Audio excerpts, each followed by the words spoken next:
Big boss Kannada season 12ರ ಇವತ್ತಿನ ಎಪಿಸೋಡ್ನ 2ನೇ promo ಕೂಡ ಅಪ್ಡೇಟ್ ಆಗಿರುವಂಥದ್ದು. ಸೊ ಈ ಪ್ರೋಮೋದಲ್ಲಿ ಬಿಗ್ ಬಾಸ್ ಮನೆ ಅಂದರೆ BB ಪ್ಯಾಲೇಸ್ಗೆ ಬಂದಿರುವಂತಹ ಗೆಸ್ಟ್ಗಳು ಸೇರಿಕೊಂಡು, ಅಂದರೆ ರಜತ್ ಮತ್ತು ತ್ರಿವಿಕ್ರಮ್, ಮೋಕ್ಷಿತಾ ಅವರು ಸೇರಿಕೊಂಡು ಸೊ ನಮ್ಮ ರಕ್ಷಿತ್ ಅವರ ಬಾಯ್ ಫ್ರೆಂಡ್ ಬಗ್ಗೆ ಬಾಯಿ ಬಿಡಿಸಿದ್ದಾರೆ ಅಂತಲೂ ಕೂಡ ಹೇಳ್ಬೋದು.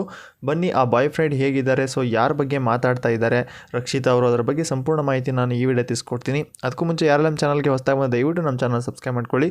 ಅಷ್ಟೇ ಅಲ್ಲದೆ ಪಕ್ಕದ ಇರೋ ಬೆಲ್ ಐಕನ್ನ ಕ್ಲಿಕ್ ಮಾಡಿ. ಹೌದು ವೀಕ್ಷಕರೇ, ಈಗ ಮನೆಗೆ ಬಂದಿರುವಂಥ ಗೆಸ್ಟ್ಗಳು, ಸೊ 5 ಜನ ಗೆಸ್ಟ್ಗಳು ಸೇರಿಕೊಂಡು ಸೊ ರಕ್ಷಿತ್ ಅವರ ಬಾಯಿ ಬಿಡಿಸಿದ್ದಾರೆ. ಸೊ ತಮ್ಮ ಬಾಯ್ ಫ್ರೆಂಡ್ ಹೇಗಿರಬೇಕು ಅನ್ನೋ ರೀತಿಯಲ್ಲಿ ಬಾಯಿ ಬಿಡಿಸಿದ್ದಾರೆ ಅಂತಲೂ ಕೂಡ ಹೇಳ್ಬೋದು. ಸೊ ಎಲ್ಲ ಸ್ಪರ್ಧಿಗಳಿಗೂ ಮನೆಗೆ ಬಂದಿರುವಂಥ ಗೆಸ್ಟ್ಗಳು ಕ್ವಶನ್ಸ್ಗಳನ್ನ ಕೇಳ್ತಾ ಇದ್ದಾರೆ. ಸೊ ಅವರಿಂದ ಆದಷ್ಟು ಅವರ ಕ್ವಶನ್ಸ್ಗೆ ಆನ್ಸರ್ಗಳನ್ನ ತಿಳ್ಕೊತಾ ಇದ್ದಾರೆ ಅಂತಲೂ ಕೂಡ ಹೇಳ್ಬೋದು. ಇದೀಗ ಗಾರ್ಡನ್ ಏರಿಯಾದಲ್ಲಿ ತ್ರಿವಿಕ್ರಮ್, ಮೋಕ್ಷಿತಾ ಮತ್ತು ಯಾರು ಇನ್ನೊಬ್ಬರು ರಜತ್ ಅವರು ಸೇರಿಕೊಂಡು ರಕ್ಷಿತ್ ಅವರ ಬಾಯ್ ಫ್ರೆಂಡ್ ಹೇಗಿರಬೇಕು ಅಂತಲೂ ರಕ್ಷಿತ್ ಅವ್ರನ್ನ ಕೇಳಿದ್ದಾರೆ. ಸೊ ರಕ್ಷಿತ್ ಅವ್ರು ಏನು ಹೇಳ್ತಾ ಇದ್ದಾರಪ್ಪ ಅಂದರೆ, ಸೊ ನಾನು ಮದುವೆ ಆಗುವಂಥ ಹುಡುಗ ಒಬ್ಬ ರೈತ, ಫಾರ್ಮಿಂಗ್ ಆಗಿರಬೇಕು, ಸೊ ಫಾರ್ಮಿಂಗಲ್ಲಿ ಕೆಲಸ ಮಾಡಬೇಕು, ಗದ್ದೆಯಲ್ಲಿ ಕೆಲಸ ಮಾಡಬೇಕು ಅಂತಲೂ ಕೂಡ ಹೇಳ್ತಾ ಇದ್ದಾರೆ. ಸೊ ಇಲ್ಲಿ ರಜತ್ ಅವ್ರು ಏನು ಹೇಳ್ತಾರೆ, ಸೊ ಗದ್ದೆಯಲ್ಲಿ ಏಕೆ ಕೆಲಸ ಮಾಡಬೇಕು, ಅಂಥ ಹುಡುಗನೇ ಯಾಕೆ ಬೇಕು ಅಂದಾಗ, ಸೊ ಇಲ್ಲಿ ಯಾರು ನಮ್ಮ ರಕ್ಷಿತ್ ಅವ್ರು ಏನು ಹೇಳ್ತಿದ್ದಾರೆ, ಸೊ ನನಗೆ ಅಂಥ ಹುಡುಗ ಅಂದರೆ ತುಂಬ ಇಷ್ಟ, ಅಷ್ಟೇ ಅಲ್ಲದೆ ನಾನು ಬ್ಲಾಗ್ ಮಾಡ್ತಾ ಇರಬೇಕು, ಸೊ ಗದ್ದೆಯಲ್ಲಿ ಏನಾಗುತ್ತೋ ಇಲ್ಲೋ ಗೊತ್ತಿಲ್ಲ, ಸೊ ಅದರ ಬಗ್ಗೆ ನಾನು ಬ್ಲಾಗ್ ಮಾಡಿ ವಿಡಿಯೋ ಹಾಕಬೇಕು ಅಂತಲೂ ಕೂಡ ಹೇಳ್ತಿದ್ದಾರೆ. ಸೊ ಆ ಮಾತಿಗೆ ತ್ರಿವಿಕ್ರಮ್ ಅವ್ರು ಹೇಳ್ತಿದ್ದಾರೆ, ಸೊ ನೀನು ಬ್ಲಾಗ್ ಮಾಡೋಕ್ಕೋಸ್ಕರನೇ ಅವ್ರನ್ನ ಮದುವೆ ಆಗ್ತಾ ಇದೆಯಾ ಅಂತಲೂ ಕೂಡ ಹೇಳ್ತಾರೆ. ಸೊ ಆಗ ರಕ್ಷಿತ್ ಅವ್ರು ಏನು ಹೇಳ್ತಿದ್ದಾರೆ, ಆ ರೀತಿ ಏನಿಲ್ಲ, ಸೊ ನಮ್ಮ ಮನೆಯಲ್ಲಿ ಸೋಷಿಯಲ್ ಮೀಡಿಯಾ ಫೀಲ್ಡಲ್ಲಿರೋಳು ನಾನೊಬ್ಬಳೆ, ಅಂದರೆ ರಕ್ಷಿತಾ ಒಬ್ಬಳೆ, ಸೊ ನಮ್ಮಮ್ಮ ಅಪ್ಪನೂ ಕೂಡ ಗೊತ್ತಿಲ್ಲ, ಸೊ ಹಾಗಾಗಿ ನಾನು ಸ್ವಲ್ಪ ಫಾರ್ಮಿಂಗ್, ಗದ್ದೆ ತೋಟ ಮಾಡಿಕೊಂಡು ಸೊ ಅಲ್ಲಿ ಕೆಲಸ ಮಾಡೋದು ತುಂಬ ಇಷ್ಟ, ಮತ್ತು ನಾನು ಮದುವೆ ಆಗುವಂಥ ಹುಡುಗ ಒಬ್ಬ ಗದ್ದೆ ಕೆಲಸ ಮಾಡೋನಾಗಿರಬೇಕು, ಸೊ ಅವ್ನು ನಾನು ವೀಡಿಯೋಗಳನ್ನ ಮಾಡ್ಕೊತ ಯೂಟ್ಯೂಬ್ಗೆ ಅಪ್ಲೋಡ್ ಮಾಡ್ಕೊತ ಆರಾಮಾಗಿ ಇರಬೇಕು ಅನ್ನೋದು ನನ್ನ ಒಂದು ಇಷ್ಟ ಅಂತಲೂ ಕೂಡ ಹೇಳ್ತಾ ಇದ್ದಾರೆ.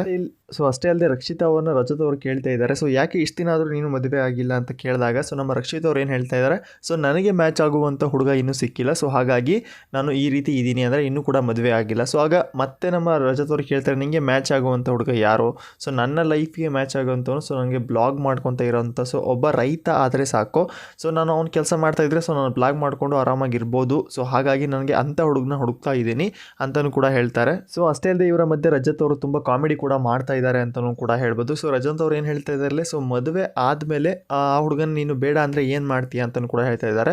ಸೊ ಅಲ್ಲಿ ರಕ್ಷಿತ್ ಅವ್ರು ಏನು ಹೇಳ್ತಾರೆ, ಸೊ ಬೇಡ ಅಂದರೆ ಬೇಡ, ಸೊ ಅವನಿಗೂ ಬೇಡ ಅಂದರೆ ಮುಗೀತು, ಸೊ ನಾನು ಬಿಟ್ಬಿಡ್ತೀನಿ ಅನ್ನೋ ರೀತಿಯಲ್ಲಿ ಮಾತಾಡ್ತಾ ಇದ್ದಾರೆ. ಸೊ ಈ ಒಂದು ಮಾತಿಗೆ ಅಲ್ಲಿರುವಂಥ ಗೆಸ್ಟ್ಗಳು ಬಿದ್ದು ಬಿದ್ದು ನಗ್ತಾ ಇದ್ದಾರೆ ಅಂತಲೂ ಕೂಡ ಹೇಳ್ಬೋದು. ಸೊ ಯಾಕಪ್ಪ ಅಂದರೆ ಈಗ ಮದುವೆ ಆಗಿ ಮತ್ತೆ ಬಿಟ್ಬಿಡೋ ಅಂದ್ಬಿಟ್ಟೆ ಬಿಟ್ಬಿಡ್ತಾರೆ, ಸೊ ಆ ರೀತಿಯ ಒಂದು ಕಾಮಿಡಿ ಸೀನ್ನ ನೋಡಿಕೊಂಡು ಸೊ ಅಲ್ಲಿರುವಂಥ ಗೆಸ್ಟ್ಗಳು ಎಲ್ಲ ನಗ್ತಾ ಇದ್ದಾರೆ ಅಂತಲೂ ಕೂಡ ಹೇಳ್ಬೋದು ರಕ್ಷಿತಾ ಮಾತಿಗೆ. ಸೊ ಅಂದರೆ ಇಲ್ಲಿ ರಕ್ಷಿತ್ ಅವರು ಹೇಳ್ತಾ ಇರೋದು ಏನಂದರೆ, ಸೊ ನಾನು ಬ್ಲಾಗ್ ಮಾಡೋದು ಅವ್ರಿಗೆ ಇಷ್ಟ ಇಲ್ಲ ಅಪ್ಪ ಅಂದರೆ, ಸೊ ದಯವಿಟ್ಟು ಅವರು ನಾನು ಬಿಟ್ಟು ಹೋಗ್ಬೋದು, ಇಷ್ಟ ಇಲ್ಲ ಅಂದರೆ ಹೋಗ್ತಾ ಇರ್ಬೋದು ಅಷ್ಟೇ ಅಂತಾರೆ. ಸೊ ಈ ಮಾತಿಗೆ ರಜತ್ ಅವ್ರು ಏನು ಹೇಳ್ತಾ ಇದ್ದಾರೆ, ಅಷ್ಟೇ ನಾನು ಬ್ಲಾಗೇ ಮಾಡ್ತೀನಿ, ನೀನು ಹೋದ್ರೂ ಸರಿ ಬಿಟ್ಟರು ಸರಿ, ನಾನು ಬ್ಲಾಗೇ ನಂಗೆ ಮುಖ್ಯ ಅನ್ನೋ ರೀತಿಯಲ್ಲಿ ಹೇಳ್ತಿದ್ದಾರೆ. ಸೊ ಈ ಒಂದು ಮಾತಿಗೆ ಅಲ್ಲಿರುವಂಥ ಸ್ಪರ್ಧಿಗಳು ಬಿದ್ದು ಬಿದ್ದು ನಗ್ತಾ ಇದ್ದಾರೆ ಅಂತಲೂ ಕೂಡ ಹೇಳ್ಬೋದು. ಸೊ ನೋಡಿದ್ರೆ ರಕ್ಷಿತಾ ಕೈ ಹಿಡಿಯೋ ಹುಡುಗ ಹೇಗಿರಬೇಕು ಅಂತ ರಕ್ಷಿತ್ ಅವ್ರು ಹೇಳಿದ್ದಾರೆ. ಸೊ ಅಂಥ ಹುಡುಗ ಯಾರು ಇದ್ದರೆ ದಯವಿಟ್ಟು ಒಂದು ವಿಸಿಟಿಂಗ್ ಕಾರ್ಡ್ನ ಕಳಿಸ್ಬೋದು, ಸೊ ನಿಮ್ಮ ಬಯೋಡೇಟಾ ಆಗಿದ್ದರೆ. ಸೊ ಆಲ್ಮೋಸ್ಟ್ ತುಂಬ ಜನ ಕಾಮೆಂಟಲ್ಲಿ ಮಾಡ್ತಾ ಇದ್ದಾರೆ, ಸೊ ಈ ಗೆಸ್ಟ್ಗಳು ಏನಕ್ಕೆ ಬಂದಿದ್ದಾರೆ ಬಿಗ್ ಬಾಸ್ ಮನೆಯಲ್ಲಿ, ಸೊ ಏನೂ ಇಲ್ಲ, ಸೊ ಇವ್ರು ಬರೀ ಕೂತ್ಕೊಳ್ಳೋದು, ತಿನ್ನೋದು, ಮಲಗೋದು ಅನ್ನೋ ರೀತಿಯಲ್ಲಿ ಮಾಡ್ತಾ ಇದ್ದಾರೆ ಅಂತ. ಬಟ್ ಎಂಟರ್ಟೈನ್ಮೆಂಟು ನಡೀತಾ ಇದೆ. ಸೊ ಕೆಲವೊಂದಿಷ್ಟು ವಿಚಾರಗಳಲ್ಲಿ ಜಗಳ ಕೂಡ ನಡೀತಾ ಇರುವಂಥದ್ದು. ಯಾಕಪ್ಪ ಅಂದರೆ ಗೆಸ್ಟ್ಗಳ ವಿಚಾರಕ್ಕೆ ಯಾರು ಬರ್ತಾರೆ, ಸೊ ಅಂಥವ್ರಿಗೆ ಕೂಡ ಅಲ್ಲಿ ಜಗಳ ನಡೆಯುವಂಥ ಸಾಧ್ಯತೆ ಇದೆ. ಯಾಕಪ್ಪ ಅಂದರೆ ಸೊ ಸಿಬ್ಬಂದಿಗಳು ಯಾವ ರೀತಿ ವರ್ತನೆ ಮಾಡ್ತಾರೆ, ಸೊ ಗೆಸ್ಟ್ಗಳು ಸಹ ಅದೇ ರೀತಿಯ ವರ್ತನೆ ಮಾಡ್ತಾ ಇದ್ದಾರೆ ಅಂತಲೂ ಕೂಡ ಹೇಳ್ಬೋದು. ಬಟ್ ನಾವು ಡೈರೆಕ್ಟಾಗಿ ಹೇಳೋಕ್ಕಾಗಲ್ಲ, ಸೊ ಇವ್ರು ಯಾಕೆ ಬಂದಿದ್ದಾರೆ, ಸೊ ಸುಮ್ಮನೆ ಹೊರಗಡೆ ತುಂಬ ಚೆನ್ನಾಗಿದ್ರು, ಇಲ್ಲಿ ಬಂದು ಯಾಕೆ ಇವ್ರ ಹೆಸರನ್ನ ಹಾಳು ಮಾಡ್ಕೊತಾ ಇದ್ದಾರೆ ಅಂತ. ಬಟ್ ಇದೊಂದು ಕಾನ್ಸೆಪ್ಟ್ ಅಂತಲೂ ಕೂಡ ಹೇಳ್ಬೋದು. ಸೊ ಬಿಗ್ ಬಾಸ್ ಅವರು ಯಾವ ರೀತಿಯ ಒಂದು ಕಾನ್ಸೆಪ್ಟ್ನ ಕೊಡ್ತಾರೆ, ಸೊ ಆ ರೀತಿಯಲ್ಲಿ ಅವರು ಬಿಗ್ ಬಾಸ್ ಮನೆ ಒಳಗಡೆ ಇರಬೇಕಾಗುತ್ತೆ. ಸೊ ಅದೇ ರೀತಿ ಇದ್ದಾರೆ. ತುಂಬ ಜನ ಮಾತ್ರ ನೆಗೆಟಿವ್ ಆಗಿ ಮಾತಾಡ್ತಾ ಇದ್ದಾರೆ ಅವರ ಬಗ್ಗೆ. ಸೊ ಆಲ್ಮೋಸ್ಟ್ ತುಂಬ ಜನ ಯಾರು ಇನ್ನೂ ಎಪಿಸೋಡ್ಗಳನ್ನ ಕರೆಕ್ಟಾಗಿ ನೋಡಿಲ್ಲ, ದಯವಿಟ್ಟು ನೋಡಿ. ಸೊ ನಿಮಗೆ ಅದು ಗೊತ್ತಾಗಿಲ್ಲ ಅಂದರೆ ಲೈವ್ ಅಪ್ಡೇಟಲ್ಲಿ ಕರೆಕ್ಟಾಗಿ ಅಪ್ಡೇಟ್ಗಳನ್ನ ಸಿಗ್ತವೆ. ದಯವಿಟ್ಟು ಯಾರ ಮೇಲೂ ಸಹ ಕೆಟ್ಟದಾಗಿ ಕಾಮೆಂಟ್ ಸಹ ಮಾಡೋಕ್ಕೆ ಹೋಗಬೇಡಿ. ಸೊ ಅವ್ರು ಏನಕ್ಕೆ ಬಂದಿದ್ದಾರೆ, ತಿನ್ನಕ್ಕೆ ಬಂದಿದ್ದಾರೆ, ಉಣ್ಣಕ್ಕೆ ಬಂದಿದ್ದಾರೆ, ಅದನ್ನೆಲ್ಲ ನಿಮ್ಗೆ ಏನಕ್ಕೆ, ಸೊ ಅವರೊಂದು ಎಂಟರ್ಟೈನ್ಮೆಂಟ್ನ ಕೊಡೋಕ್ಕೆ ಬಂದಿದ್ದಾರೆ ಅಂದರೆ ಸೊ ಎಂಟರ್ಟೈನ್ಮೆಂಟ್ನ ನಾವು ಸ್ವೀಕರಿಸಬೇಕು. ಅದು ಬಿಟ್ಕೊಂಡು ಸೊ ಅವರ ರಿಲೇಟೆಡ್ ಪರ್ಸ್ನಲ್ ಮ್ಯಾಟ್ರನ್ನ ಮಾತಾಡೋದು ತಪ್ಪು ಅಂತಲೂ ಕೂಡ ಹೇಳ್ಬೋದು. ಸೊ ಇದೀಗ ನೋಡಿದ್ರಲ್ಲ, ಈ ಒಂದು ಪ್ರೋಮೋ ನೋಡಿದ್ಮೇಲೆ ಗೊತ್ತಾಗ್ತದೆ, ತುಂಬ ಎಂಟರ್ಟೈನ್ಮೆಂಟ್ನು ಕೊಡ್ತಾ ಇದ್ದಾರೆ. ಸೊ ಖುಷಿಯಿಂದ ಇರ್ಬೋದು, ಕಾಮಿಡಿ ಮಾಡೋ ಟೈಮಲ್ಲಿ ಕಾಮಿಡಿ ಮಾಡ್ತಾರೆ.